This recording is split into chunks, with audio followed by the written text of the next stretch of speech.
Bismillahirrahmanirrahim. Assalamualaikum warahmatullahi wabarakatuh.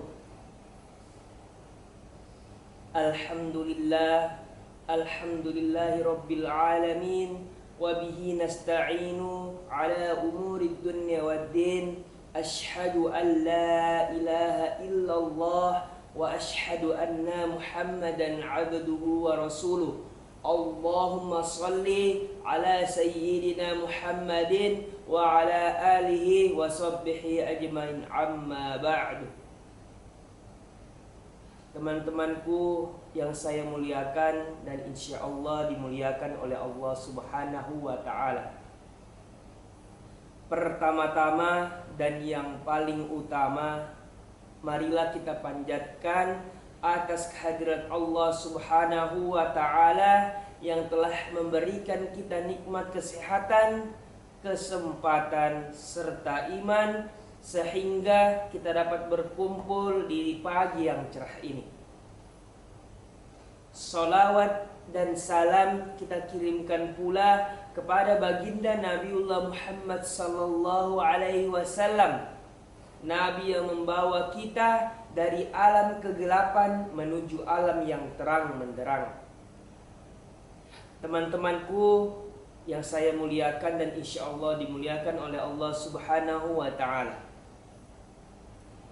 tema yang akan saya bawakan pada hari ini adalah tentang beberapa kekhususan dan keistimewaan yang Allah Subhanahu wa ta'ala berikan kepada Nabiullah Muhammad sallallahu alaihi wasallam dan kita umatnya. Sebagaimana kita ketahui bahwa umat Nabi Muhammad sallallahu alaihi wasallam adalah umat yang paling baik dan juga yang paling mulia. Mengapa demikian? Sebagaimana firman Allah Subhanahu wa ta'ala di dalam Al-Quran surah Al-Imran ayat 110 yang berbunyi, A'udzu billahi minasyaitonir rajim. Bismillahirrahmanirrahim.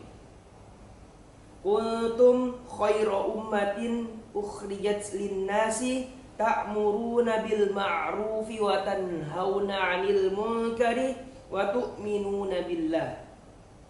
Shadaqallahul azim, yang artinya kalian adalah umat terbaik yang dilahirkan untuk umat manusia, karena kalian menyuruh berbuat kebaikan dan mencegah dari kemungkaran serta beriman kepada Allah Subhanahu wa ta'ala.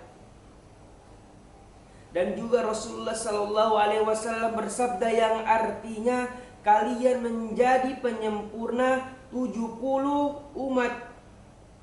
Kalian adalah umat terbaik dan termulia menurut Allah Subhanahu wa ta'ala. Hadis riwayat At-Tabrani dalam kitab Al-Mu'jam Al-Kabir. Teman-teman yang saya muliakan dan insya Allah dimuliakan oleh Allah Subhanahu wa ta'ala, di antara kekhususan dan keistimewaan yang diberikan kepada umatnya Nabiullah Muhammad sallallahu alaihi wasallam adalah syariat yang paling ringan dan yang paling mudah. Sebagaimana contohnya salat. Salat dari umat-umat terdahulu haruslah dilakukan di tempat tertentu, tempat yang khusus. Walaupun tempat itu jauh dari rumah mereka, akan tetapi mereka harus sholat di suatu tempat dan satu tempat. Hal ini tentu sangat memberatkan dan menimbulkan kesulitan yang luar biasa bagi mereka. Akan tetapi penting untuk ditegaskan bahwa Allah Subhanahu wa ta'ala tidak akan mewajibkan sesuatu yang tidak mampu mereka lakukan. Berbeda halnya dengan syariat Nabiullah Muhammad sallallahu alaihi wasallam. Di tempat dimanapun, asalkan tempat itu suci, boleh kita melakukan sholat di atasnya. Sungguh keringanan yang diberikan kepada umatnya Nabiullah Muhammad sallallahu alaihi wasallam. Teman-teman yang saya muliakan dan insya Allah dimuliakan oleh Allah Subhanahu wa ta'ala, hal lain yang dirasakan sebagian umat terdahulu ialah kadar zakat. Zakat mal yang wajib mereka bayar adalah 25% dari harta yang mereka miliki. Sedangkan dalam syariatnya Nabi Muhammad SAW, kadar zakat yang diwajibkan kepada kita walaupun dari emas dan perak hanyalah 2,5%. Sungguh jauh perbedaannya. Hal lain juga ialah puasa. Dalam syariat kita, waktunya dimulai dari terbit fajar sampai dengan terbenamnya matahari. Ini sangat ringan dibanding syariat puasa pada sebagian umat terdahulu yang berlangsung selama sehari semalam penuh tanpa makan dan minum. Teman-teman yang saya muliakan dan insya Allah dimuliakan oleh Allah Subhanahu wa ta'ala.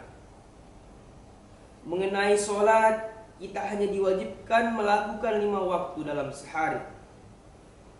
Namun masing-masing berpahala 10. Pahala yang kita dapatkan dari 5 sholat itu adalah 50, yaitu 5 dikali 10, jadi 50 ya.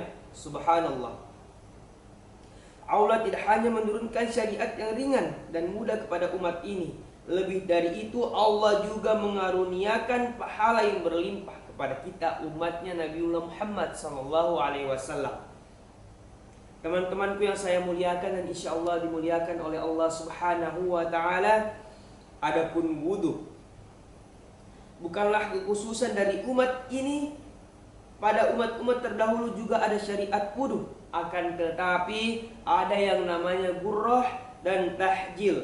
Tidaklah Allah anugerahkan kecuali kepada umatnya Nabiullah Muhammad SAW. Apa itu gurrah dan tahjil?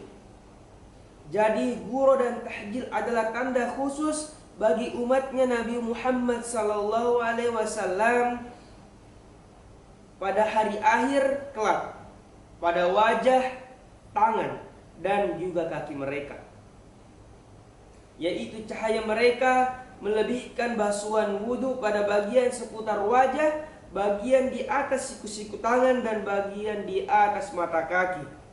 Tanda itulah yang menjadikan baginda Nabiullah Muhammad SAW mengenali umatnya pada hari akhir kelak, yang juga Rasulullah SAW bersabda yang artinya, sesungguhnya umatku datang pada hari akhir adalah keadaan putih bercahaya disebabkan bekas wudhu. Hadis yang diriwayatkan Al-Bukhari dan Muslim. Teman-teman yang saya muliakan dan insya Allah dimuliakan oleh Allah Subhanahu wa ta'ala. Jadi itulah beberapa kekhususan dan keistimewaan yang Allah Subhanahu wa ta'ala berikan kepada baginda Nabiullah Muhammad SAW dan kita umatnya. Demikianlah ceramah singkat pada hari ini. Semoga bermanfaat dan membawa barokah bagi kita semua. Yang benar datangnya dari Allah Subhanahu wa ta'ala, yang salah datangnya dari saya pribadi. Mohon maaf apabila ada kesalahan. Wabillahi zawal sa'adah. Assalamualaikum warahmatullahi wabarakatuh.